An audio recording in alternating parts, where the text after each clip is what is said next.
Paul, or Triple H, is mostly responsible.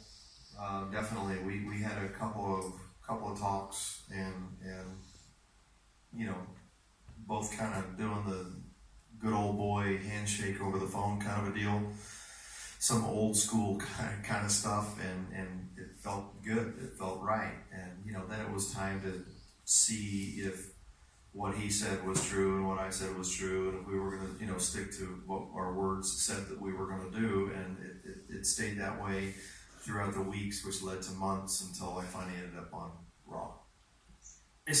So we obviously have done the podcast for like 3 years, and one of the segments on that is us talking about news. And the week of Survivor Series, there was Dave Meltzer had reported, I think Sting's going to be at Survivor Series on Sunday, and one of our listeners bought 2 tickets to the Survivor Series in St. Louis and sent us a message and said, "I'm only going because you said Sting's going to be there."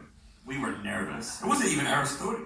But you were there. So, but when you were there that day, I'm just kind of curious. Was it quite open within the locker room that you were going to be there, or was it one of these, you're in a sort of secret location and you come out at the last minute? Talk us through that day, because you were essentially the last, and people said it before, but you are the last person to go that people really wanted to see you there. So talk us through that day. Well, nobody knew.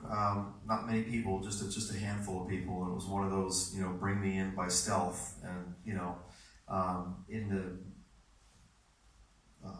SUV of some kind, all tinted windows, in the back door, and a couple of security people meeting. Not even security people, but a few of the WWE personnel, all the right people, and waving the car back and won't let me get out. And they're talking to me on the cell phone. Don't get out, don't get out, don't get out. And they pull it in between, the 2 big buses there, right next to a door. And it's like, okay, wait. And they're looking this way, and it's like, okay, now. And so I get out of the car, out of the SUV, and into the bus. And that was my dressing room for the rest of the night. They had the TV on in there for me so I could watch the whole thing as it happened.